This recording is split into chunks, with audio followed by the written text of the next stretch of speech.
Boa tarde, nono ano, do José Rocha. Tudo bem com vocês, pessoal? Pessoal, hoje a gente vai dar continuidade à nossa aula sobre globalização, né, que a gente vem vendo ao longo dos últimos meses, ou últimas semanas, né, pelo menos, sobre globalização. Então, esse assunto de hoje está no capítulo 7, a globalização e o mundo atual, tá? Está entre as páginas 214 e 217 do livro didático de vocês, tá bom? Não deixem de olhar o livro didático, tá? Porque eu vou passar a atividade e vocês vão realizá-la. E o melhor é que vocês façam isso com a leitura do livro didático, certo? E também com essa explicação que eu vou dar hoje aqui. Então, gente, olha, no capítulo anterior, a gente está vendo aqui nesse slide, a gente já falou bastante sobre o processo de globalização, das multinacionais, que hoje são transnacionais, né? De marcas conhecidas como Netflix, TikTok, temos aí falando também de McDonald's, enfim, várias marcas que tem ao redor do mundo, né? Inclusive aqui no Brasil. E a gente viu que essa globalização, com essas empresas, elas aceleram, tudo isso acelera o processo de exploração, né? Tanto do trabalhador, através da mão de obra, como o pagamento de salários mais baixos, redução do pagamento de impostos em vários países, né? Como a gente viu, por exemplo, a empresa como a Netflix tem a sua sede lá nos Estados Unidos e pouco está investindo aqui no Brasil. A gente viu também que, por exemplo, um aparelho iPhone da Apple, ele é fabricado na China com peças do mundo todo.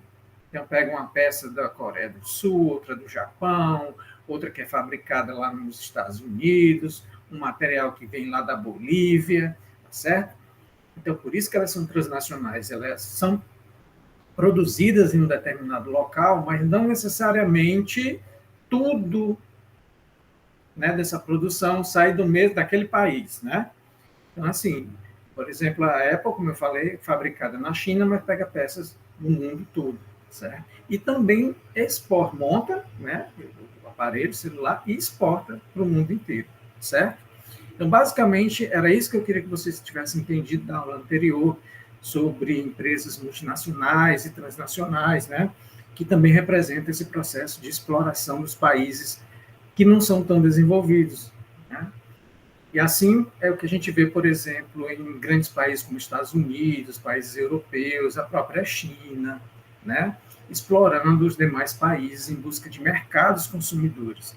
Enquanto que, por exemplo, o Brasil está mais como comprador desses produtos, né? Nós temos poucos celulares, marcas de celulares que são fabricadas aqui. No máximo, são montadas aqui, né? Televisores, celulares, enfim, esses eletrônicos que geram mais renda, mais lucro para essas empresas, né?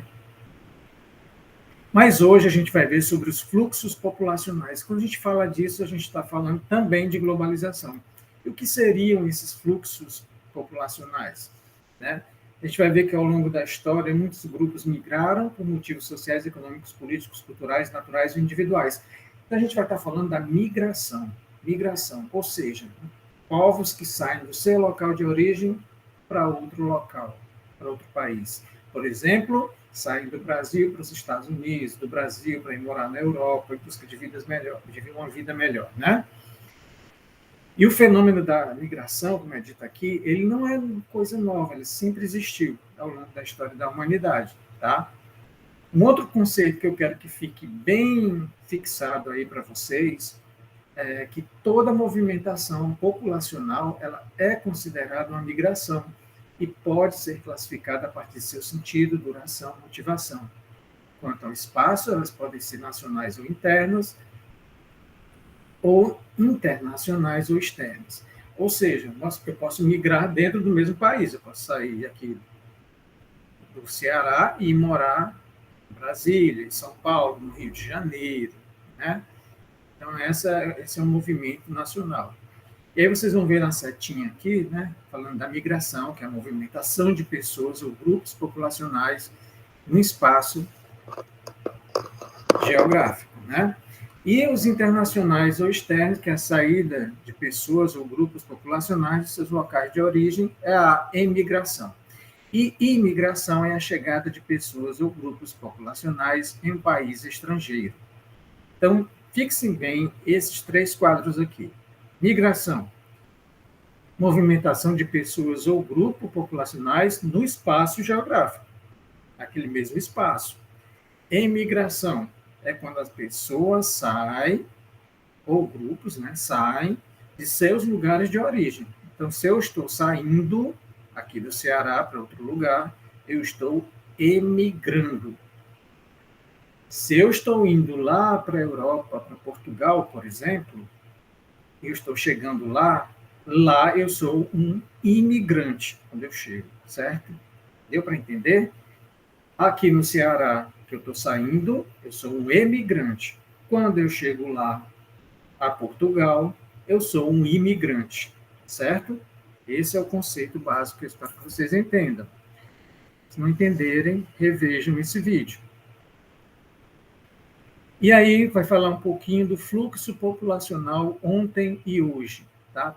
Esse mapa, gente, está no livro didático de vocês e vai mostrar exatamente essa questão dos fluxos populacionais em 1830 até 1914. Vejam só, essas setas aqui, o pessoal saía, ao contrário de hoje, né, saía muito mais da Europa para os demais países. Vejam só a setinha aqui, né? A Europa em verde e o pessoal saindo para as Antilhas, Brasil, Argentina, Estados Unidos, Canadá, Sibéria, Austrália, Nova Zelândia, tá? África do Sul. Olha só, tá bom? Vai mostrar aqui esse movimento até 1914. E aqui vai ter uma explicação sobre esse quadro, tá? O fluxo populacional ontem e hoje. Já nesse outro, ocorre o inverso do mapa anterior. Esse retrata o fluxo populacional do século XX, onde povos de todos os continentes migram em direção à Europa e à América do Norte. Olha só como mudou completamente de 1990 a 2000. Em apenas 10 anos, né, gente? Olha aí, um período de 10 anos. Olha só como esse fluxo é totalmente diferente. Muita gente chegando aqui na Austrália, por exemplo, né? Olha só, saindo da Ásia Oriental, saindo do Oriente Médio, dos Balcãs, né? Olha só, saindo da África, saindo da América do Sul, não está mais chegando. Olha o nosso Brasil aqui, né? Antes o fluxo era de chegada, agora é de saída, certo? Essa é a principal informação. Contudo, nós podemos observar que as migrações não são propriamente uma novidade e tampouco possuem mais importância atualmente do que em épocas anteriores. Os fluxos populacionais atuais contrastam com os ocorridos em outros períodos da história, porém, não simplesmente pela proporção de imigrantes no conjunto da população, ainda que sua quantidade absoluta seja cada vez maior. Então, em comparação ao passado, hoje tem muito mais gente fazendo esse processo de imigração, tá? Mas a principal diferença, ou o principal contraste, como está dito aqui, em relação aos períodos anteriores, são essas novas características que a gente encontra aqui, né? A direção predominante, quem são os principais países emissores dessa população, e especialmente a forma contraditória como são tratados os imigrantes nos países de destino. Ou seja, aí ele está falando da discriminação, da xenofobia, tá? De como, no geral, os imigrantes, que são as pessoas que chegam no país estrangeiro, né, são tratadas nesses países. Ou melhor, são maltratados, né? E são discriminados, muitas vezes até mortos. E aqui fala sobre o deslocamento de pessoas no mundo. 1% da população mundial está deslocada, 80% das pessoas deslocadas no mundo, né, que estão em países e territórios afetados por grave insegurança alimentar e desnutrição. Então é importante frisar isso, que ninguém sai do seu país porque quer, né? Ele está em busca de novas oportunidades. A gente vai ver, por exemplo, hoje o caso de países na África, de países em guerra como a Síria, de países em crises econômicas e sociais como a Venezuela, tá? Então, a imigração nesses locais são muito fortes. A imigração, né? A saída de gente de lá, certo? por conta dessas más condições de alimentação e de vida no geral. Aí mostra também que 73% estão entre países vizinhos, a Venezuela é nosso vizinho, 68% saíram de apenas 5 países, vocês vão ver aqui quais são eles, está enumerado: Síria, Venezuela, Afeganistão, Sudão do Sul, Mianmar, certo? E temos também 4,2 milhões de pessoas apátridas, 2 milhões de solicitantes de refúgio, 107.800 reassentados para 26 países, 5 milhões e 600 mil pessoas que foram mandadas de volta para o seu país de origem, né, que foram chamados de retornados, ou que quiseram retornar por vontade própria, né? E aí, gente, eu também vou postar esses vídeos aqui para vocês, tá? Para que vocês assistam e acompanhem esse assunto que é tão importante dentro desse aspecto da globalização, tá certo? Um abraço para vocês e espero vê-los em breve. Tchau, tchau, gente. Um abraço para vocês, tá?